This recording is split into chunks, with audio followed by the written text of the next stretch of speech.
So students, we are dealing with the inverse Laplace transform unit of our M3 syllabus. We have seen one method, the very simple method, that is use of standard results to find the inverse Laplace transform of the given f bar of s in the last lecture. Now today we are going to deal with another very simple and useful method to find the inverse Laplace transform, that is use of shifting theorem. In the unit of Laplace transform, we have seen the first shifting property of the Laplace transform.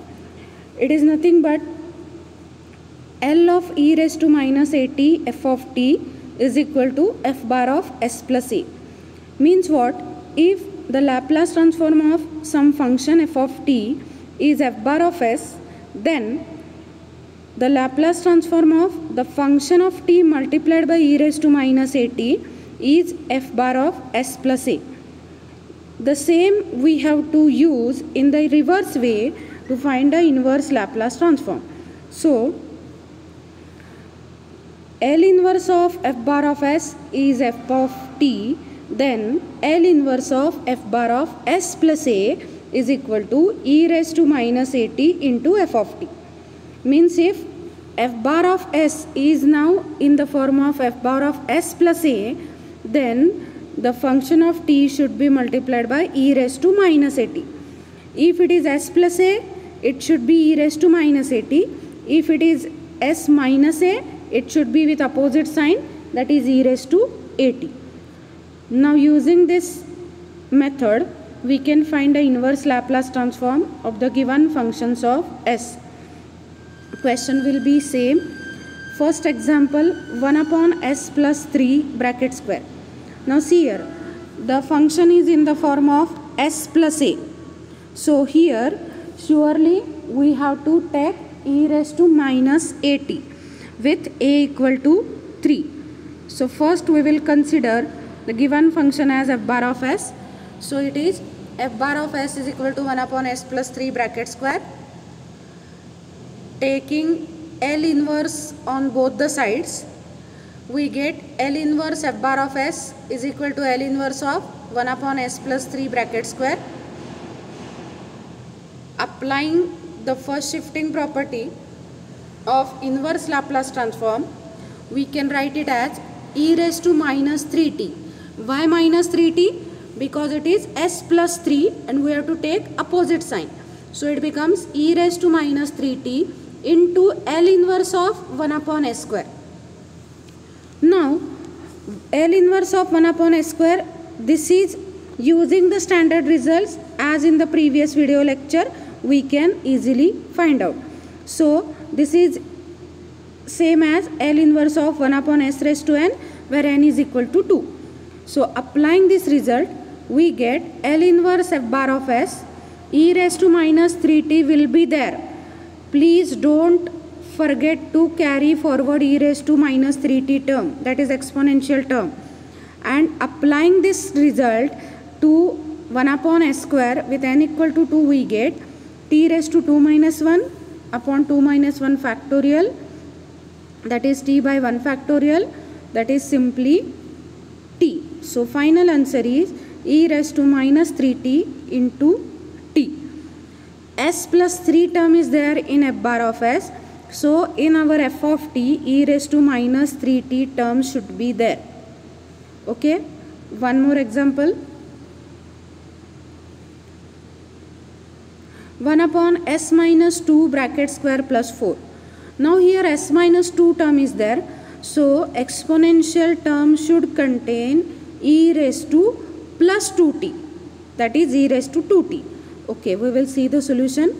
First consider the given function as f bar of s. Take L inverse on both the sides. Immediately apply first shifting property or shifting theorem for inverse Laplace transform.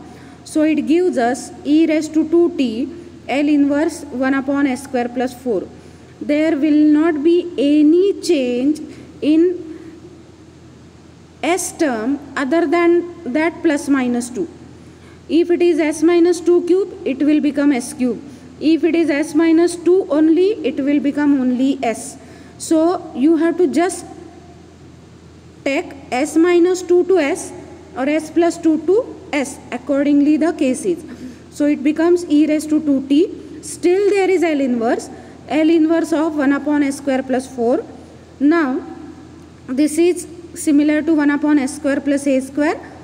4 can be written as 2 square. So here a is equal to 2. So answer is e raised to 2t L inverse of 1 upon s square plus 4. Using this result becomes 1 by 2 sine 2t. So this is our final answer. One more example.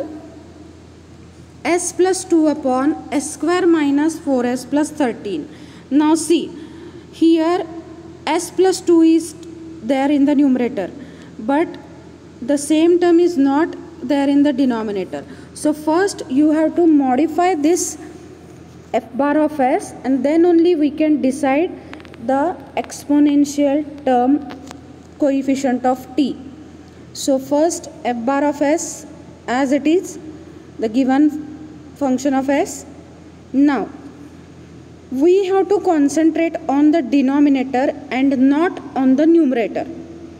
So denominator term is a quadratic expression, s square minus 4s plus 13.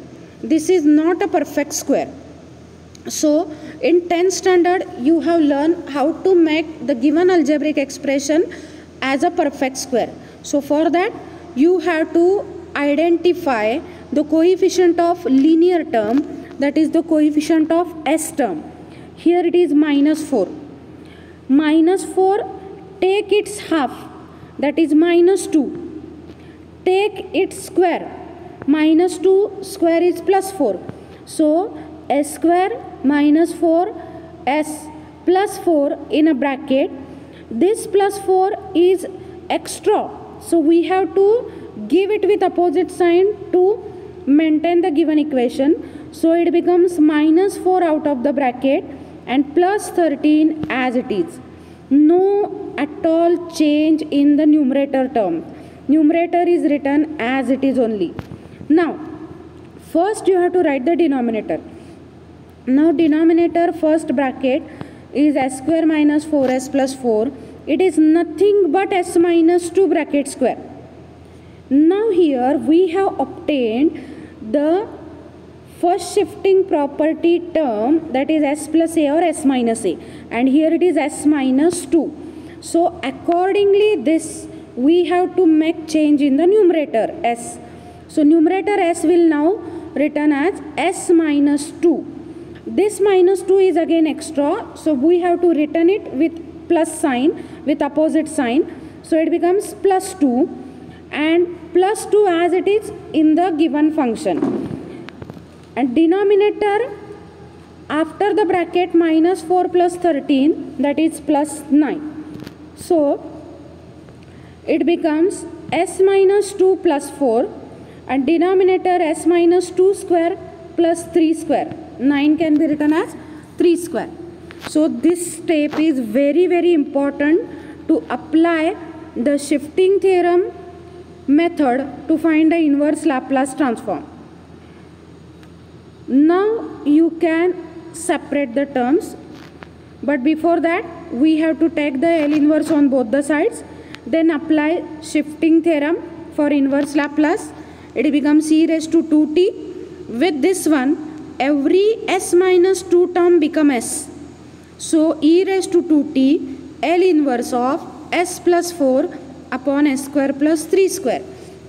Now this L inverse of s plus 4 upon s square plus 3 square we have to find using the first method, that is the method of standard results as seen in the previous video lecture. So e raised to 2t L inverse of s upon s square plus 3 square plus 4 upon s square plus 3 square. You can separate a inverse operator to both the terms. 4 taken out of the inverse operator as it is constant multiplier. So e raised to 2t s upon s square plus 3 square. Comparing with the standard result, we get the answer as cos 3t plus 4 into 1 upon a sin 3t here a is 3, so 1 by 3 sin 3t, it is e raised to 2t cos 3t plus 4 by 3 sin 3t. So here the writing f bar of s in the required form is very important one. So without that step you cannot find the correct answer. We will see one more example. 3s plus 7 upon s square minus 2s minus 3. This is very similar to example number 3, f bar of s. Now we have to write this f bar of s in the required form of shifting theorem. So for that, concentrate on the denominator first. S square minus 2s. Linear term is minus 2s. Coefficient of s is minus 2. Take its half, that is minus 1. Take its square, plus 1. Write it with the first and second term in a bracket. So s square minus 2s plus 1 bracket complete. This 1 is extra we have taken, so we have to return it with opposite sign. It becomes minus 1 and minus 3 as it is the term in the denominator. And numerator will be same as in the given function. Now again you have to concentrate on the denominator. Denominator bracket contains s square minus 2s plus 1. It is nothing but s minus 1 bracket square. And minus 1 minus 3 means minus 4. Now we should get s minus 1 term in the numerator. But in the numerator we are having 3s. So to get s minus 1, we have to write it as 3s minus 3, so that by taking 3 common, we can get s minus 1 term. So 3s is written as 3s minus 3 in a bracket. This minus 3 is extra. You have to return it with opposite sign plus 3 and plus 7 as it is. Simplify this step. You will get 3 common s minus 1, 3 plus 7 plus 10, denominator s minus 1 square minus 2 square. Now you can take L inverse on both the sides. Apply shifting theorem for inverse Laplace transform. Here the term is s minus 1, so it should be e raised to t. E raised to 1t, that is e raised to t, L inverse of. Now every s minus 1 term will become s. So it becomes 3s plus 10 divided by s square minus 2 square. And you have to find this answer using the method of standard results. So it is equal to L inverse of 3s upon s square minus 2 square plus 10 upon s square minus 2 square. Separation of the terms in the numerator. Linearity property with 3 and 10 out of the L inverse sign. This is nothing but cos hyperbolic 2t and sin hyperbolic 2t terms. So applying the standard results with correct value of a, you will get the final answer as e raised to t into 3 cos 2t plus 5 sin 2t. So this is our final answer. This method is very important as far as the university exam is concerned. Now some examples for practice. Again here the mistake is there in the question. It should be inverse Laplace transform. Here you have to apply the method in example number 3, 4. Second example, you may apply example number 1 method. Here again refer example number 3, 4. Fourth one, refer example number 1, 2. So try to solve these examples. You will get the correct answer. Thank you.